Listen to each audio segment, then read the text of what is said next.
Alright, by popular demand, and by popular demand I mean like 5 people voted for this, alright, on the poll. Alright, thank you to everyone that voted on the poll, by the way. We got like 12 votes or something. And thank you to Zero for promoting the poll, too. Shout out to that guy. But anyways, wanted to get in, let's get straight into this Preripped album. Now, who is Preripped? Now, in the early days of Incelcore, this guy was a pretty huge name, alright, okay? He was kind of dominating the scene. He had a pretty big fan base for the time. Eventually, he decided to group together 8 of his best songs and put them on an album and release them to all platforms, because I believe he was just releasing them to SoundCloud for a while. Now, he released this in 2021, and after this, there have been no Spotify or official YouTube releases since then. There are a few unofficial re-uploads of his songs, but no official publishing to YouTube has been done by Preripped. But he has continued to post a few songs on SoundCloud for like 2 more years. The last we heard of him music-wise was 2 years ago, but there is evidence on his SoundCloud page that he's been liking songs since a year ago, so after a year we've kind of lost track of him. But anyways, yeah, my working canon right now is he like got a wife or a job or both. But anyways, does this Preripped album hold up? Alright, a Incelcore classic, does it hold up? And honestly, this is a little bit of a hot take video. I'm not super in on this album, but I'm not super against this album, alright? It's better than Gamer 3, at any rate, alright?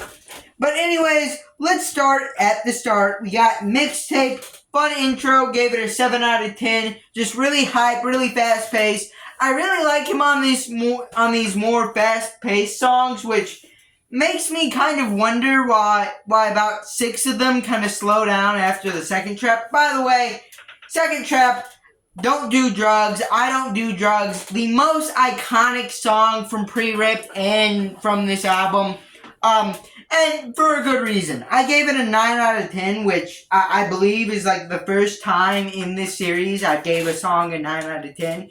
But anyways, yeah, just a super fun track, super catchy. I don't do drugs, at least not that much. I'd rather be doing you instead. Just classic material, purely iconic, 9 out of 10.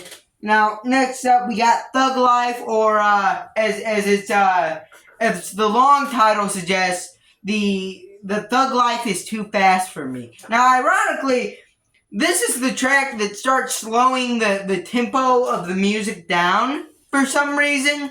I don't know. But still, it creates a nice, gritty atmosphere, and still, I'd say it's a 7 out of 10. It's a pretty good song. Alright, next up we got Confidence. I gave it a 6 out of 10 because it really wasn't doing it for me. I really don't care about these more slow tracks, to be honest with you. But anyways, next up we got Fetish Spiral. Alright, that's the real title.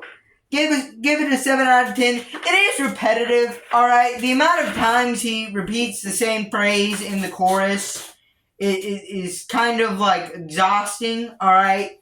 I'd probably have at least like $5 if I had like a nickel for every time he said I can J off to anything, alright? I'm censoring myself a little in this video, alright? Next up, we got My Waifu.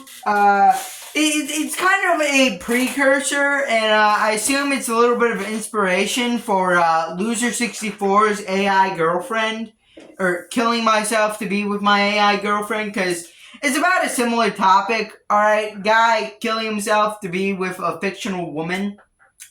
They don't sound that much alike, except, well, they sound a little bit alike. They're in the same, like, rock incelcore genre, so they sound a little bit alike.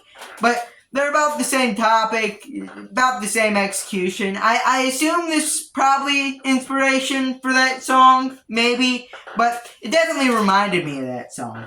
But anyways, gave it a 7 out of 10. I thought it was fun, a little too short, but still pretty fun. Next up, we got Gwen.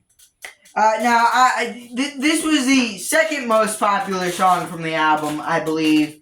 And I have a little bit of a hot take here. 6 out of 10. All right, this is my beautiful dark my beautiful dark twisted fantasy. Okay, if I'm Anthony Fantano, this is my beautiful dark twisted fantasy. Gwen, I gave it a 6 out of 10. It's just a little too slow. It never really, goes anywhere. But next up, we got, I wrote LOL, because I was not going to write that full title. I don't even fully remember what the title of this song was. It was that long, for no reason. But, anyways, this is an instrumental track, and you may be thinking, you gave this the same score as Gwen? You gave this another 6, you gave this the same score as Gwen? Now, alright, to explain myself, alright, I think they both succeed equally at what they're trying to be, okay? Alright, LOL is more of like a snack size song, basically. Like, if you're into lo-fi hip-hop, you'll be into this track. I can imagine it working pretty well for that. But it's also not much more than that. Gwen, on the other hand, is more of a big song. It's trying to be just a incel-core banger, but he's not really loud enough. He's not really doing much for me. All right. Unfortunately, it insists upon itself. To quote Family Guy, it insists upon itself. All right. Whereas LOL kind of just like exists. It's kind of just like a little vibe I can vibe out with. Now, while I didn't do calculations for this to calculate the score, because I was too lazy, I didn't think about that. I assume it's like somewhere around a 7. I'd probably snug this somewhere in between the Tars Bomba record we reviewed and the CPPC thing we reviewed as like the second best album I've reviewed so far, just strictly on scores alone. So yeah. This was the first episode of the album reviews with different gameplay than CSGO. Alright? You liking this? Alright, this bad PS1 gameplay in the background?